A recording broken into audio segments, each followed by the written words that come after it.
Yo, what's good, guys? It's Jar Jar here, and today we got talking about NFL news. So, let's not even waste any time. Let's get into it. So, first thing, welcome back to the channel. Uh, Second thing, if you're new around here, like and subscribe. It's free. You can always change your mind. Um, let's get into it. The first player we are talking about is Daniel Jones. Daniel Jones is going to be starting week 1 for the Indianapolis Colts. So now, what do I think about this move? I think it's the only move you could have made. AR-15 got injured, so it makes sense that you have to start Daniel Jones. Uh, do I like that Daniel Jones is starting? Really? No. But I will say that Daniel Jones is a capable starter, and you gave him a lot of weapons to work with. And I think that the Colts are going to win a solid 8 games now that Daniel Jones is the starter. I didn't really trust AR-15, but looking back at it, I mean, if you really think about it, 2022, Daniel Jones' best year with the Giants led him to the playoffs. He had a good running back in Saquon Barkley.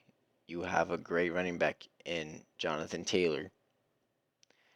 And he had a solid wide receiving core to work with. And he has a solid wide receiving core to work with. He had Evan Ingram, upcoming tight end. You have Tyler Warren, an upcoming tight end.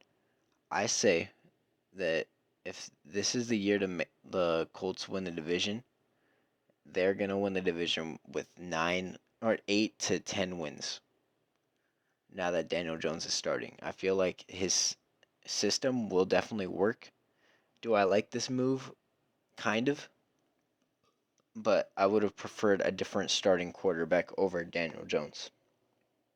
But if I had to give a grading for this move, I would honestly give it a solid B because you didn't make that big of a move, but it will definitely affect how your season's going to go. A B for the Colts. Let's move on to the next player.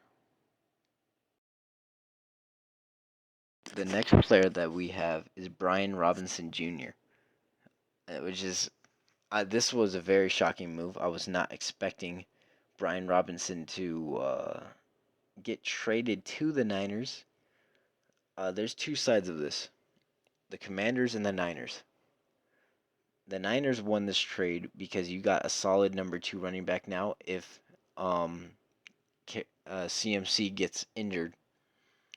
2, Brian Robinson is a very underrated running back and is a very good power running back. He was never supposed to be the number 1 option in Washington, but he ended up being the number 1 option, if that makes sense. Now, the Commanders, I feel like, lose this trade. You have Austin Eckler as your starting running back right now. Unless they bring in another running back, this does not seem like a good move at all. Yes, I just said Brian Robinson isn't a number 1 option, but you had a running back set where you could have ran 2 running backs.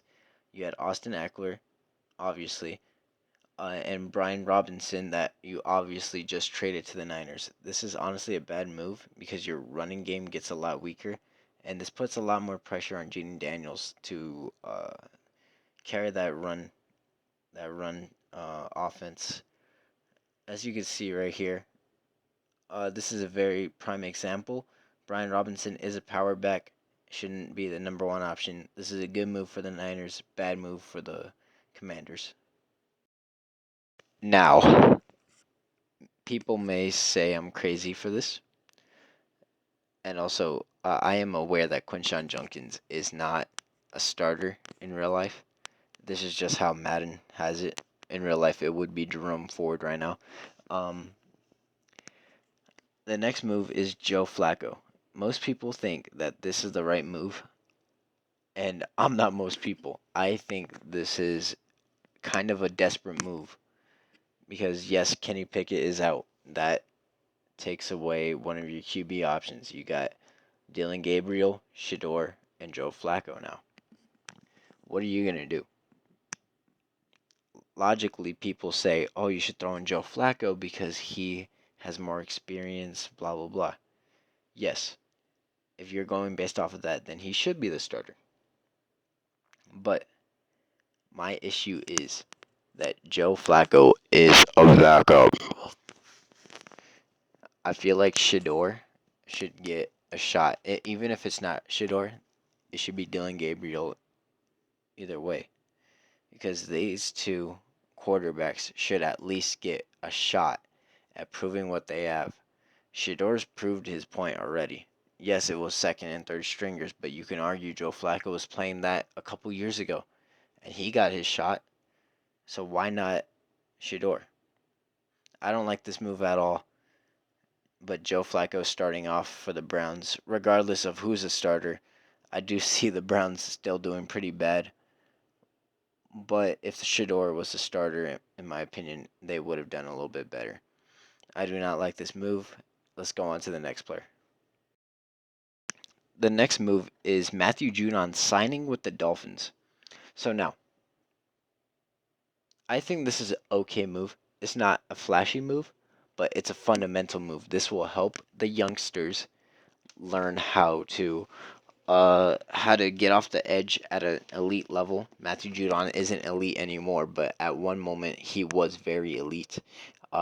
Chop Robinson being out with an injury, that is why they brought him in. You have Bradley Chubb, but who knows how good he's gonna be.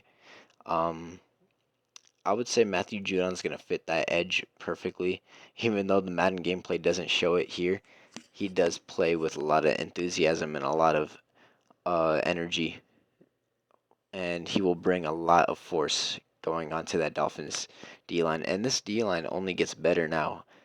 Uh, and yeah, I think this is a really great move. Let's go on to the next player. Let's just get this out the way. We're gonna address the elephant in the room here. Micah Parsons. This pains me as a Cowboys fan having to talk about this because I've never really talked about it.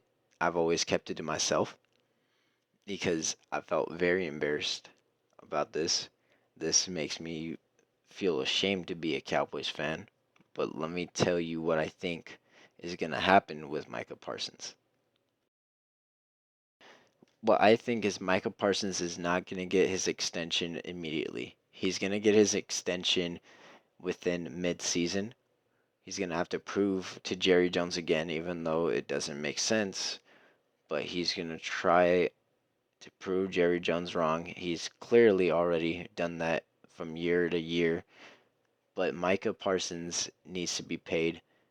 Obviously, Jerry Jones declining trades from the Packers when they offered 2 first rounders, a second, a fifth, and a sixth, I believe, which is a huge offer.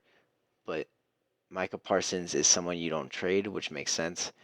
Yeah, I think the Cowboys do eventually sign him, but they cannot offer that huge contract that he wants, because then we're gonna lose DaRon Bland, Marion Overshown, George Pickens. It's a lot Micah's asking for. And if he claims that he wants to win a championship in Dallas, then he has to understand there's something that's got to give. That's my take on Micah Parsons. Let's go on to another player. This next player is a very old veteran, but does the job. Keenan Allen, right here, as you can see on the screen. He signed back with the Chargers. I think this is a fantastic move. He's going to be plugged in as a wide receiver number 2. He's a slot option. That will definitely help out Ladd McConkey. Takes a lot of stress off of him. Justin Herbert gets another weapon. Uh, Keenan Allen will definitely help develop the younger wide receivers into becoming route runners. This is all around a perfect move by the Chargers. I was not expecting them to do this, but this was very smart. Very smart.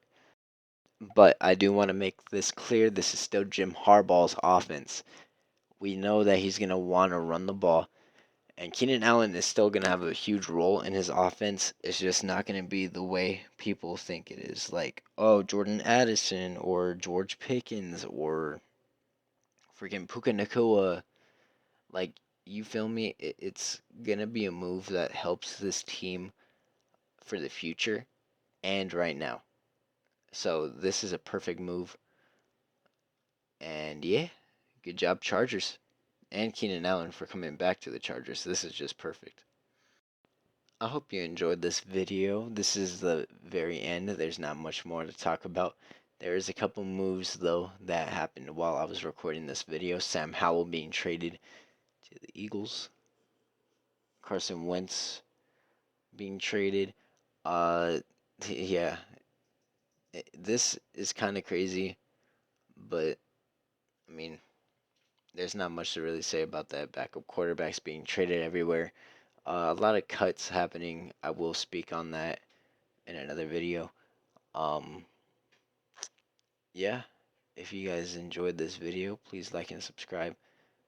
Um, remember to always keep God number one. If you believe in Him, I believe in Him. He's been getting me through some rough days. There's been a lot of rough days. Um, if you guys have any video suggestions, by the way, drop them in the comment section below. I will read them and I will reply to you if it's a good idea or anything, really.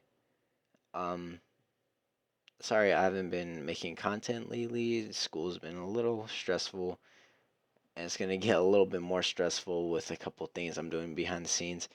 Um, yeah. Thank y'all so much for watching, and I'll see y'all in the next one. Let me clear my voice for this one.